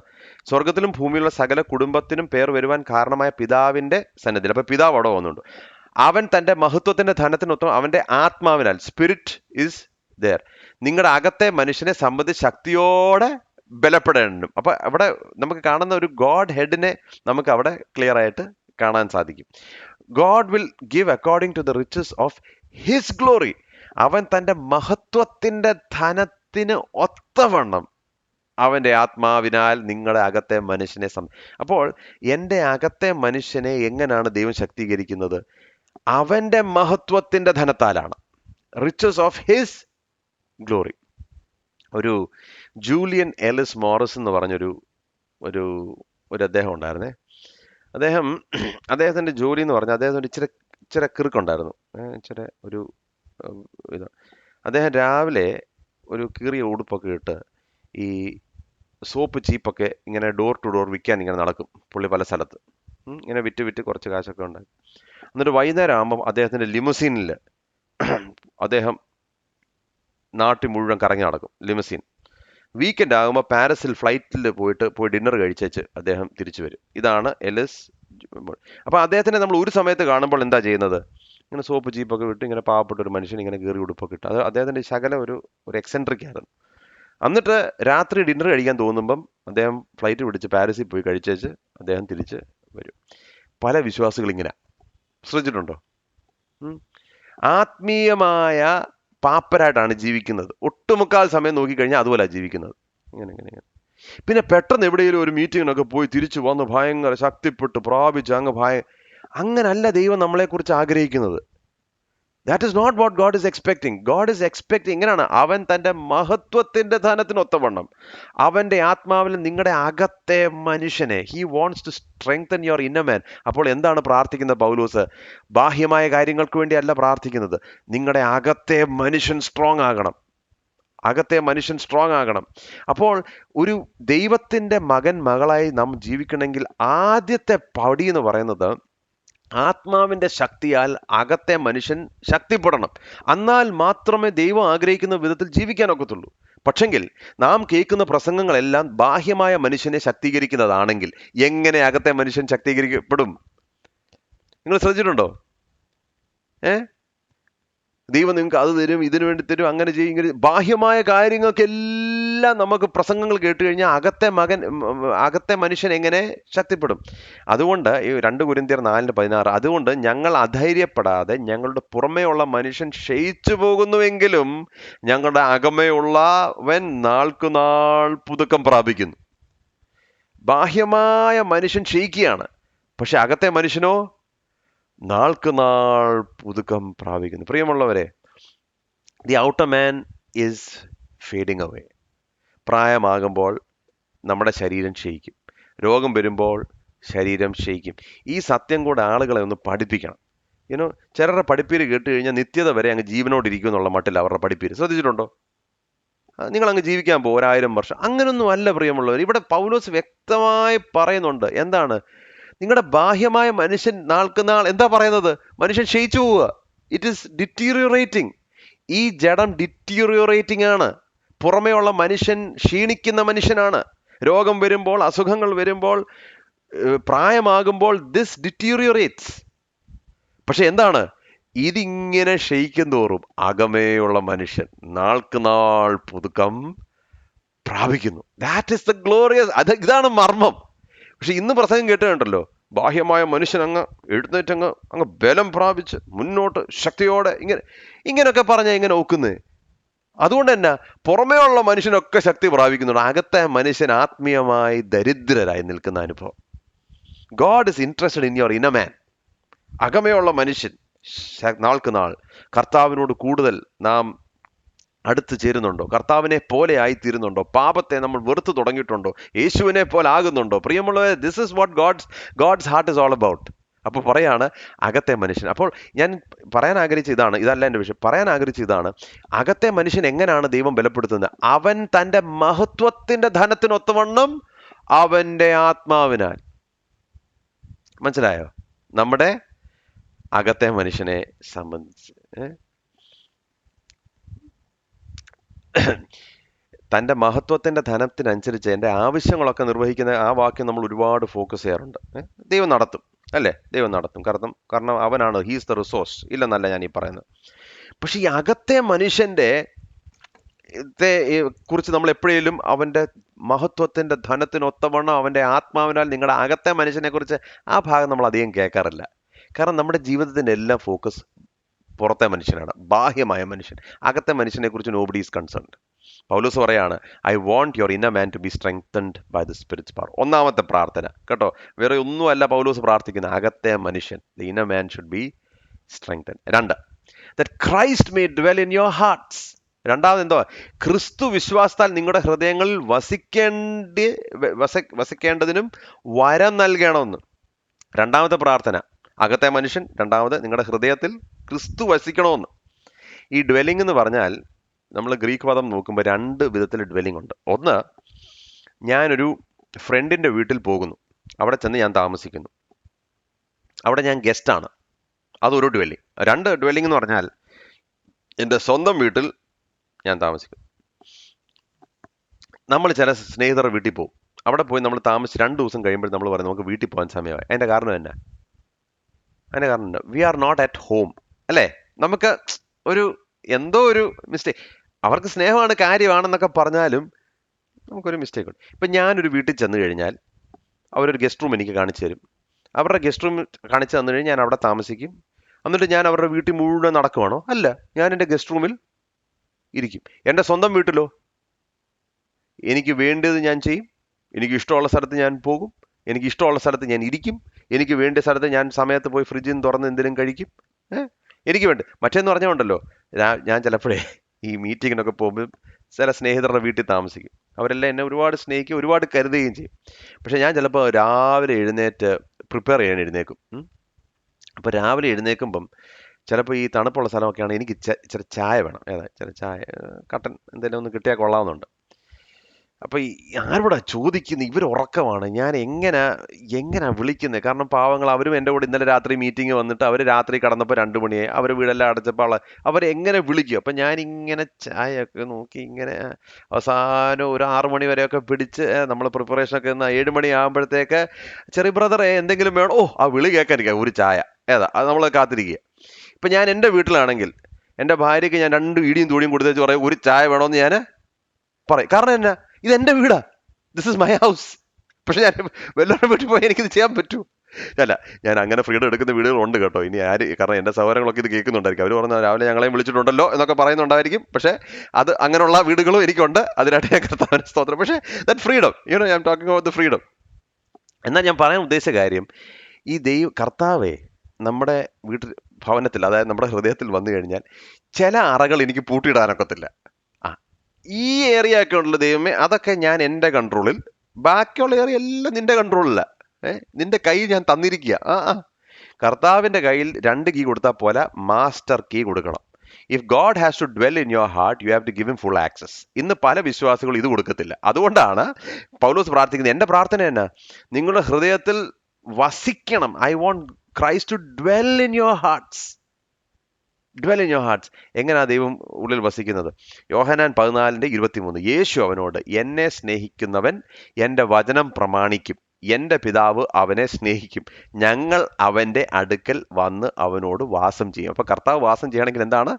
എന്നെ സ്നേഹിക്കുന്ന എൻ്റെ വചനം പ്രമാണിക്കും, എൻ്റെ പിതാവ് അവനെ സ്നേഹിക്കും. അപ്പോൾ അതിൻ്റെ പ്രീ കണ്ടീഷൻ മനസ്സിലായോ? കർത്താവ് വസിക്കണമെങ്കിൽ ഒരു കാര്യം ചെയ്താൽ മതി, അവൻ്റെ വചനം പ്രമാണിക്കും. You follow his commandments, Christ will dwell in your hearts. അപ്പോൾ കർത്താവ് ഒരു ഫുൾ ഓണർഷിപ്പിൽ എൻ്റെ ഹൃദയത്തിൽ വസിക്കണമെങ്കിൽ അവൻ്റെ പ്രമാണം ഞാൻ അനുസരിക്കണം.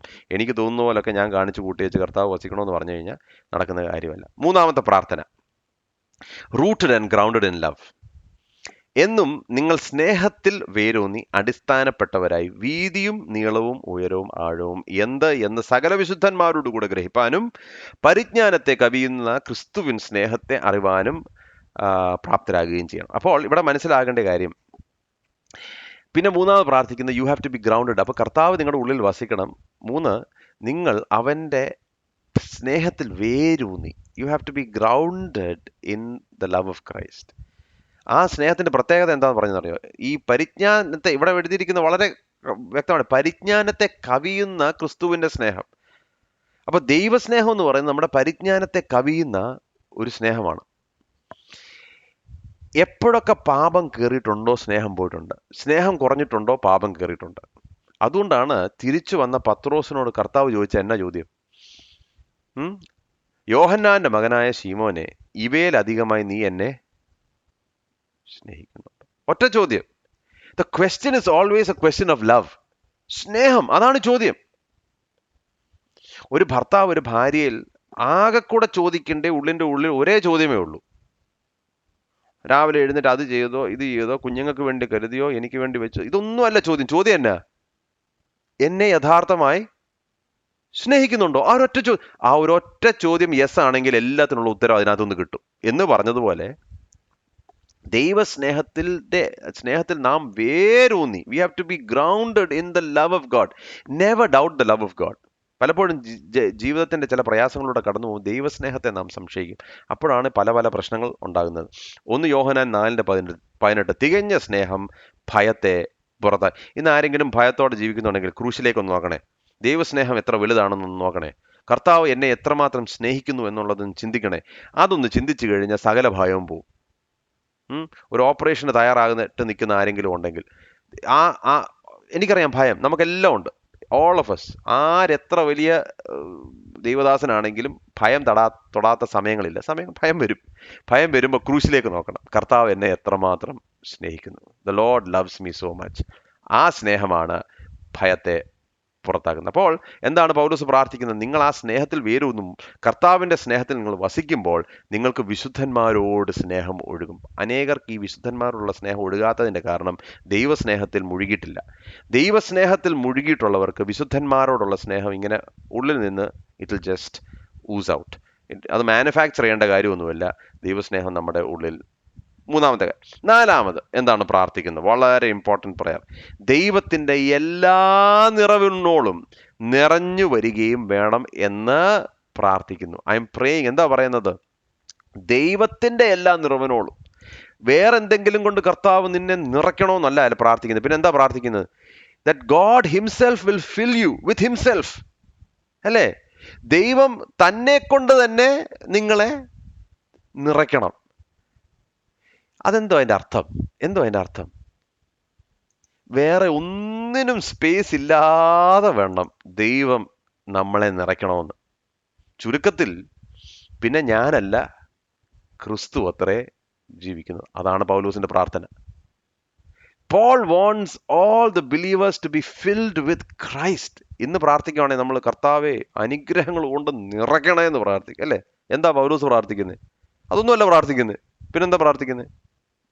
ദൈവത്താൽ. അതാണ് ഈ God focus and man focus preaching തമ്മിലുള്ള വ്യത്യാസം. പൗലോസ് is a God focused, gospel focused man. പുള്ളി പ്രാർത്ഥിക്കുന്ന മുഴുവൻ കേട്ടോ, നിങ്ങളുടെ ഇന്നർ മാൻ, നിങ്ങളുടെ അകത്തെ മനുഷ്യൻ, ക്രിസ്തുവിൻ്റെ സ്നേഹം, ദൈവത്താൽ നിങ്ങൾ നിറയപ്പെടണം. മാൻ ഫോക്കസ് ആണ് എന്ത് വരും? കർത്താവെ അവന് വാതിൽ തുറന്നു കൊടുക്കണമേ, അനുഗ്രഹങ്ങൾ കൊണ്ട് നിറയ്ക്കണമേ, വിടുതൽ നൽകണം. This is very different. ഈ സത്യം മനസ്സിലാക്കാത്തത് കൊണ്ടാണ് നമ്മുടെ പ്രീച്ചിങ്ങും നമ്മുടെ റിലിജൻ മുഴുവൻ മാൻ ഫോക്കസ്ഡ് ആയിരിക്കുന്നത്. It is not God focused. അപ്പോൾ ദൈവത്താൽ നിറയപ്പെടണമെങ്കിൽ നമ്മുടെ സ്വയം കുറച്ചല്ല എല്ലാം എടുത്തു കളയണം. ഞാൻ എന്നോട് എത്രമാത്രം മരിക്കാൻ തയ്യാറാണോ അത്രമാത്രം ദൈവം എന്നെ നിറയ്ക്കും. God will fill me with himself. അഞ്ചാമത്തെ കാര്യം. എന്നാൽ നാം ചോദിക്കുന്നതിലും, എത്രയോ നല്ല വാക്ക്. എന്നാൽ നാം ചോദിക്കുന്നതിലും നനയ്ക്കുന്നതിലും അത്യന്തം പരമായി ചെയ്യുവാൻ നമ്മിൽ വ്യാപരിക്കുന്ന ശക്തിയാൽ കഴിയുന്നവന് സഭയിലെ ക്രിസ്തു യേശുവിലോളം എന്നേക്കും തലമുറയായും മഹത്വം ഉണ്ടാകട്ടെ. ആമേൻ. നിങ്ങൾ ഈ വാക്യം എവിടെ കേട്ടിട്ടുള്ളേ? നാം ചോദിക്കുന്നതിനും നനയ്ക്കുന്നതിനും അത്യന്തം പരമായി എവിടെ കേട്ടിട്ടുള്ളേ? അതെന്തു ആയിക്കൊള്ളട്ടെ, ഞാൻ അതിലേക്ക് പ്രവേശിക്കുന്നില്ല. കഴിഞ്ഞ 4 പോയിന്റിൽ എവിടെയെങ്കിലും ഭൗമികമായ ഒരു അനുഗ്രഹം പൗലോസ് പ്രാർത്ഥിച്ചിട്ടാണോ ഇത് പറയുന്നത്? ഒരൊറ്റ മെറ്റീരിയലിസ്റ്റിക് ബ്ലെസ്സിങ് ഉണ്ടോ? ദൈവം തരത്തില്ലെന്നല്ല പറയുന്നത്. ഞാൻ പിന്നെ നിങ്ങൾ ഒരിക്കലും തെറ്റിദ്ധരിക്കരുത് കേട്ടോ. God blesses people materialistically. ഇല്ലെന്നല്ല ഞാൻ ഈ പറയുന്നത്. കർത്താവ് തന്നതല്ലാതെ ഒന്നുമില്ലല്ലോ. ഞാൻ ഇടുന്ന ഷർട്ട് തൊട്ട് ഞാൻ ഓടിക്കുന്ന വണ്ടി തൊട്ട് കർത്താവ് തന്നാ. So God blesses. ഇല്ലെന്നല്ല ഞാൻ ഈ പറയുന്നത്. പക്ഷെ ഈ കോണ്ടെക്സ്റ്റിൽ നിങ്ങൾ ഒന്ന് ശ്രദ്ധിക്കണം. ഈ 4 കൂട്ടം കാര്യങ്ങളിൽ ഒരു കാര്യമെങ്കിലും മെറ്റീരിയലിസ്റ്റിക് ആണോ? Yes or no? ഒരെണ്ണം പോലും ഇല്ലല്ലോ. എന്നിട്ട് അവസാനം എന്താ പൗലോസ് പറയുന്നത്? എന്നാൽ നാം ചോദിക്കുന്നതിലും നനയ്ക്കുന്നതിലും അത്യന്തം പരമായി ചെയ്യുവാൻ നമ്മിൽ വ്യാപരിക്കുന്ന ശക്തിയാൽ. ഞാൻ ഇതെവിടെ കേട്ടിട്ടുള്ളതെന്ന് ഞാൻ പറയാം. കർത്താവെ, ഞാൻ ആഗ്രഹിച്ചതൊരു 2000 സ്ക്വയർ ഫീറ്റ് വീടാ. പക്ഷെ കർത്താവ് എനിക്ക് തന്നത് 7000 സ്ക്വയർ. കർത്താവിന് സ്തോത്രം. 7000 അല്ല 10000. I'm all for it. ഇല്ലെന്നല്ല ഞാൻ ഈ പറയാം. I'm not anti. ഒന്നല്ല 2 10000 സ്ക്വയർ ഫീറ്റ്, നോ പ്രോബ്ലം. എന്നിട്ട് പ്രാർത്ഥിക്കും. എന്താ പ്രാർത്ഥിക്കുന്നത്? നാം ചോദിക്കുന്നതിനും നനയ്ക്കുന്നതിലും അത്യന്തം പരമായി. അതെങ്ങനെ പ്രിയമുള്ളവരെ അവിടെ സെറ്റാകുന്നതെന്നുള്ളതാണ് എൻ്റെ ചോദ്യം. എഫേസ്യ ലേഖനം 3-ാമത്തെ അധ്യായം വായിച്ചൊരു വ്യക്തിക്ക് ആ വാക്യം അങ്ങനെ പറയാൻ പറ്റൂ? പിന്നെ പറ്റത്തില്ല എന്ന് ഞാൻ പറയുന്നില്ല. കാരണം ദൈവം അങ്ങനെ അത്യന്തപരമായി ചിലപ്പോൾ ഭൗമികമായി ചിലപ്പോൾ അനുഗ്രഹിക്കും. ഇല്ലെന്ന് ഞാൻ ഒരിക്കലും പറയല്ല. പക്ഷെ ആ കോണ്ടെക്സ്റ്റ് നിങ്ങൾ ശ്രദ്ധിച്ചോ? ആ കോണ്ടെക്സ്റ്റ് മനസ്സിലാക്കണം. പൗലോസിന്റെ ഹൃദയത്തുടിപ്പ്, നിങ്ങളുടെ അകത്തെ മനുഷ്യൻ ആത്മാവിനാൽ ശക്തിപ്പെടണം. നിങ്ങൾ ദൈവത്താൽ നിറയപ്പെട്ടവർ ആയിരിക്കണം, സ്നേഹത്തിൽ വേരൂന്നുന്നവർ ആഗ്രഹം. ഇതെല്ലാം പ്രാർത്ഥിച്ചിട്ടാണ് പറയുന്നത് എന്നാ, കർത്താവെ ഞാൻ ഈ 4 കൂട്ടങ്ങൾ പ്രാർത്ഥിച്ചു, ആ കാര്യങ്ങൾ ഞാൻ പ്രാർത്ഥിക്കുന്നതിനപ്പുറമായി ചെയ്യുവാൻ നമ്മിൽ വ്യാപരിക്കുന്ന ശക്തിയാൽ കഴിയുന്ന, അതാണ് പൗലോസിന്റെ പ്രാർത്ഥന. അപ്പോൾ ഇന്ന് പ്രിയമുള്ളവരെ, if you are spiritually poor, if you feel spiritually poor, ഇന്ന് കർത്താവിന് എന്നോടും നിങ്ങളോടും പറയാനാകും, നിങ്ങളൊന്ന് പ്രാർത്ഥിക്കാമോ? നാം ചോദിക്കുന്നതിലും നനയ്ക്കുന്നതിലും അത്യന്തം പരമായി നമ്മളെ അനുഗ്രഹിക്കും. കർത്താവെ, സ്നേഹിക്കേണ്ടതുപോലെ സ്നേഹിക്കാൻ കഴിയുന്നില്ല, ചോദിക്കുന്നതിലും നനയ്ക്കുന്നതിലും അത്യന്തം പരമായി നമ്മളിൽ വ്യാപരിക്കുന്ന ഒരു ദൈവകൃപയുണ്ട്. കർത്താവെ, സ്നേഹിക്കേണ്ട പോലെ സ്നേഹിക്കാൻ കഴിയുന്നില്ല, നാം ചോദിക്കുന്നതും നനയ്ക്കുന്നതിലും അത്യന്തം പരമായി നമ്മളെ അനുഗ്രഹിക്കാൻ കഴിവുള്ള ആത്മാവിൻ്റെ ശക്തിയാൽ. കർത്താവെ, നിന്നെ എനിക്ക് കൂടുതൽ അറിയണം, നിന്റെ സ്നേഹം എത്ര വലുതാണെന്ന് എനിക്കറിയണം, ക്രിസ്തു യേശുവിനാൽ എന്നെ നിറയ്ക്കണം. ഈ പ്രാർത്ഥനകൾ നമ്മൾ ചോദിക്കുന്നതിനും നനയ്ക്കുന്നതിനും പിന്നെ ഇങ്ങനത്തെ ഈ 4 പ്രാർത്ഥനകൾ പ്രാർത്ഥിക്കുമ്പോഴേ ദൈവ ഇഷ്ടമാണോ അല്ലയോ എന്ന് ചിന്തിക്കേണ്ട കാര്യമില്ല. ഈ 4 കൂട്ടം പ്രാർത്ഥനയും ദൈവ ഇഷ്ടം തന്നെയാണ് 100%. ഇപ്പൊ ഞാൻ ആ ജോലിക്ക് വേണ്ടി പ്രാർത്ഥിക്കുമ്പോൾ ദൈവ ഇഷ്ടമാണോ അല്ലയോ എന്ന് ചോദിക്കണം. പക്ഷെ ഇത് ഞാൻ പ്രാർത്ഥിക്കുമ്പോൾ ദൈവ ഇഷ്ടമാണോ അല്ലയോ എന്ന് ഞാൻ ചിന്തിക്കേണ്ട കാര്യമേ ഇല്ല. This is the perfect will of God. അപ്പൊ ധൈര്യമായിട്ട് പ്രാർത്ഥിക്കാം. അങ്ങനെ ഞാൻ പ്രാർത്ഥിച്ചാൽ ഞാൻ ചോദിക്കുന്നതിനും നനയ്ക്കുന്നതിനും അത്യന്തം പരമായി ചെയ്യുവാൻ നമ്മിൽ പ്രിയമുള്ളവരെ, നമ്മുടെ കർത്താവ് ലിമിറ്റ്ലെസ് ആണ്, അതിരില്ല, അളവില്ല. He has no limit. എനിക്ക് ഗ്രേസ് ആവശ്യമുണ്ടോ? കർത്താവ്, ഞാൻ കടന്നു പോകുന്ന സാഹചര്യം എനിക്ക് താങ്ങാൻ പറ്റുന്ന, എനിക്ക് കൃപ വേണം. അത്യന്തം പരമായി limitless grace is available. Limitless grace. കർത്താവിന് ഒരു ക്യാപ്പില്ല. നമ്മൾ പലപ്പോഴും ചിന്തിക്കുന്നത്, ചിലപ്പോൾ ഈ ഒരുപാട് പ്രാർത്ഥനാ വിഷയങ്ങളുണ്ട്, നമ്മൾ പറയും കർത്താവ് എത്ര പ്രാവശ്യം, കർത്താവിന് വല്ല ലിമിറ്റ് ഉണ്ടോ? മനുഷ്യരോട് പറയുന്നതിനൊക്കെ നമുക്ക് എത്ര പ്രാവശ്യം ചോദിക്കും, ശരിയാണ്, മനുഷ്യരോട് ചോദിക്കുമ്പോൾ നമുക്കത് ചോദിക്കാം. ദൈവത്തോട് നമ്മളത് പറയുമ്പോൾ നമുക്ക് അങ്ങനെ ഒരു വിഷയമേ ഇല്ല, അങ്ങനെ ഒരു ക്വസ്റ്റ്യനേ ഇല്ല. When the Holy Spirit has empowered us, Christ has indwelt in us, love has mastered us, God has filled us with his own fullness, then he is able to do exceedingly abundantly beyond all that we ask or think. അപ്പൊ ഈ 4 കൂട്ടം കാര്യങ്ങൾ കഴിഞ്ഞിട്ട് വേണം ഈ 5ാമത്തെ കാര്യം പറയാൻ. അത് മാത്രമേ ഞാൻ പറയുന്നുള്ളൂ. Holy Spirit has empowered us, Christ has indwelt in us. കർത്താവിന് അവകാശമില്ലാത്ത ഒരു കാര്യം പോലും എൻ്റെ ജീവിതത്തിലില്ല. ലവ് ഹാസ് മാസ്റ്റേർഡ് us, സ്നേഹത്തിൽ വേരൂന്നി നിൽക്കുന്നു. God has filled us with his own fullness. ദൈവത്താൽ നിറയപ്പെട്ടവനായിരിക്കുമ്പോൾ എന്ത് സംഭവിക്കും? ഞാൻ ചോദിക്കുന്നതിനും നനയ്ക്കുന്നതിനും അത്യന്തപരമായി ചെയ്യുവാൻ കർത്താവിന് തയ്യാറാണ്. അപ്പോൾ ഇന്ന് നമ്മൾ അവസാനത്തിലേക്ക് കടന്നു പോകുമ്പോൾ പൗലോസിന്റെ പ്രാർത്ഥനയെക്കുറിച്ച് നമ്മൾ ചിന്തിക്കുകയാണ്. പൗലോസിന്റെ പ്രാർത്ഥന, പൗലോസ് മരിക്കുന്നതിന് മുമ്പ് പൗലോസ് പ്രാർത്ഥിക്കുകയാണ് ഒരു പ്രാർത്ഥന. കർത്താവേ, എനിക്കൊരു പ്രാർത്ഥനയുണ്ട്, ഞാൻ ശുശ്രൂഷ ചെയ്ത സ്ഥലങ്ങളിലെല്ലാം ഇവർ ഇത്രയും കാര്യങ്ങൾ അറിയണം. എന്താണ് ഇവർ അറിയേണ്ടത്? അവർ അറിയേണ്ട ഒന്നാമത്തെ കാര്യം, I want them, oh God, to be strengthened in the spirit's power. ഒന്ന്, ദൈവത്തിൻ്റെ അവരുടെ അകത്തെ മനുഷ്യൻ എന്താണ് സംഭവിക്കേണ്ടത്? അവരുടെ അകത്തെ മനുഷ്യൻ ബലപ്പെടണം. അതാണ് ഒന്നാമത്തെ പ്രാർത്ഥന. രണ്ടാമത്, ക്രിസ്തു യേശുവിൻ്റെ വിശ്വാസത്താൽ നിങ്ങളുടെ ഹൃദയങ്ങളിൽ വസിക്കണം. ക്രിസ്തു നിങ്ങളുടെ ഹൃദയത്തിൽ വസിക്കണം. ഡ്വെല്ലിങ്. ക്രിസ്തുവിന് വസിക്കാൻ പറ്റാത്തത് അല്ലെങ്കിൽ ക്രിസ്തുവിന് ഡിസ്കംഫോർട്ട് കൊണ്ടുവരുന്ന ഒരു കാര്യം പോലും നിങ്ങളുടെ ജീവിതത്തിൽ ഉണ്ടാകാൻ പാടില്ല. 3, സ്നേഹത്തിൽ വേരൂന്നി അടിസ്ഥാനപ്പെടുവാൻ. 3. 4, ദൈവത്തിൻ്റെ എല്ലാ നിറവിനോളം നിറഞ്ഞവരായിരിക്കാൻ വേണം. To be filled with the fullness of God. 5, ദൈവത്തിൻ്റെ മഹത്വത്തിനായി കർത്താവെ അവരെ നിർത്തണം. ഇതാണ് പൗലോസ് അവർക്ക് വേണ്ടി പ്രാർത്ഥിക്കുന്ന പ്രാർത്ഥന. അപ്പോൾ നമ്മൾ 2 കാര്യങ്ങളാണ് ഇന്ന് ചിന്തിച്ചത്. ഒന്ന്, സുവിശേഷത്തിന്റെ മർമ്മം, the mystery reveal, the mystery preach, the prisoner of the mystery. ഇതെല്ലാം നമ്മൾ ആദ്യം കണ്ടു. അവസാനം നമ്മൾ കണ്ടത് പൗലോസിന് ഈ എഫെസോസിലെ സഭയ്ക്ക് വേണ്ടിയുള്ള പ്രാർത്ഥന. അപ്പോൾ ഇതെല്ലാം it's all about the inner മാൻ. നമ്മുടെ അകത്തെ മനുഷ്യൻ നാൾക്ക് നാൾ ബലം പ്രാപിക്കണം. അതിനെന്ത് ചെയ്യണം? ദൈവവചനത്തിലോട് നാം അടുക്കണം, ദൈവവചനം നാം പഠിക്കണം, പ്രാർത്ഥനയിൽ ജാഗരിക്കണം. We have to spend time in prayer, we have to fellowship with believers. ദൈവമക്കളോട് നാം ഒരുപാട് കൂട്ടായ്മ ആചരിക്കണം. അങ്ങനെയാണ് നമ്മുടെ അകത്തെ മനുഷ്യൻ ബലപ്പെടുന്നത്. ദൈവവചനം, പ്രാർത്ഥന, കൂട്ടായ്മ. 3 കാര്യങ്ങൾ. അതാണ് നമ്മുടെ ഒരുമിച്ചുള്ള നമുക്ക് കണ്ണുകളിൽ അടയ്ക്കാം, പ്രാർത്ഥിക്കാം. കർത്താവേ, ഇന്ന് ഞങ്ങളോട് സംസാരിച്ചതിനായിട്ട് സ്തോത്രം. 3-ാമത്തെ അധ്യായത്തിലൂടെ സുവിശേഷത്തിന്റെ മർമ്മം ഞങ്ങൾക്ക് വെളിപ്പെടുത്തി തന്നതിനായി സ്തോത്രം. എന്നാൽ ഞങ്ങൾ ഇന്ന് പ്രാർത്ഥിക്കുന്നത് ക്രിസ്തു യേശുവിൻ്റെ മനോഹാരിത, കർത്താവേ, the extent of your beauty, ഞങ്ങൾക്ക് കർത്താവ് ഓരോ ദിവസം കഴിയുന്തോറും ഞങ്ങൾക്ക് വെളിപ്പെടുത്തി തരണമേ. നിന്റെ സൗന്ദര്യം എത്ര വലുതാണെന്ന് മനസ്സിലാക്കുവാൻ. അത് മനസ്സിലാക്കി കഴിയുമ്പോൾ മാത്രമേ പൗലോസ് പറഞ്ഞതുപോലെ ഏത് കഷ്ടം സഹിപ്പാൻ. കാരണം യേശുക്രിസ്തുവിന്റെ സഭയിലൂടെ വെളിപ്പെടുത്തുന്ന മഹത്വം എത്ര വലുതാണെന്നുള്ളത് കർത്താവെ അങ്ങനെ മാത്രമേ ഞങ്ങൾക്ക് അറിയാൻ സാധിക്കത്തുള്ളൂ. അതുകൊണ്ട് ഞങ്ങൾ പ്രാർത്ഥിക്കുന്നു കർത്താവെ, ആ മർമ്മത്തിന്റെ ആഴങ്ങൾ ഞങ്ങൾക്ക് വെളിപ്പെടുത്തി തരണമേ എന്ന് ഞങ്ങൾ പ്രാർത്ഥിക്കുന്നു. പൗലോസ് പ്രാർത്ഥിച്ച പ്രാർത്ഥന, കർത്താവെ ഞങ്ങൾക്ക് വേണ്ടി തന്നെ ആദ്യം പ്രാർത്ഥിക്കുന്നു. ഞങ്ങളുടെ അകത്തെ മനുഷ്യൻ ബലപ്പെടണം കർത്താവെ, പരിശുദ്ധാത്മ ശക്തിയാൽ. ആ ശക്തിയാൽ മാത്രമേ നിന്റെ കുഞ്ഞുങ്ങളായി നിന്റെ മക്കളായി ഞങ്ങൾക്ക് ജീവിക്കാൻ സാധിക്കത്തുള്ളൂ. അല്ലെങ്കിൽ ഞങ്ങൾ ജഡീകരായി ജീവിക്കും കർത്താവെ. നിന്റെ കൃപ, നിന്റെ ആത്മാവിന്റെ ശക്തിയാൽ ഞങ്ങളെ നിറയ്ക്കണം. സ്നേഹത്തിൽ ഞങ്ങളെ വേരൂന്നുവാൻ ഞങ്ങളെ സഹായിക്കണം. ദൈവത്താൽ ഞങ്ങളെ തന്നെ നിറയ്ക്കണം. അതുകൊണ്ട് ഞങ്ങൾ പ്രാർത്ഥിക്കുമ്പോൾ ഒന്നും കുറച്ച് പ്രാർത്ഥിക്കുന്നില്ല കർത്താവെ.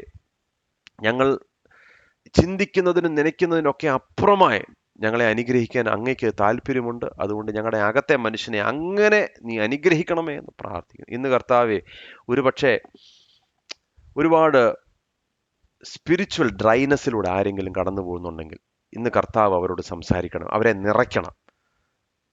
നിന്നാൽ അവരെ നിറയ്ക്കണം കർത്താവെ. അവരെ എൻകറേജ് ചെയ്ത് ഇവിടുന്ന് പറഞ്ഞയക്കണമെന്ന് ഞങ്ങൾ പ്രത്യേകം പ്രാർത്ഥിക്കുന്നു. കർത്താവിന് വേണ്ടി ജീവിപ്പാൻ ഞങ്ങൾ ഓരോരുത്തരെയും ഒരു പ്രാവശ്യം കൂടെ ഞങ്ങൾ സമർപ്പിക്കുന്നു. പ്രാർത്ഥന കേട്ടതുകൊണ്ട് സ്തോത്രം. യേശു മുഖാന്തരം യാചിക്കുന്നു, കൃപയോടെ കേൾക്കണം.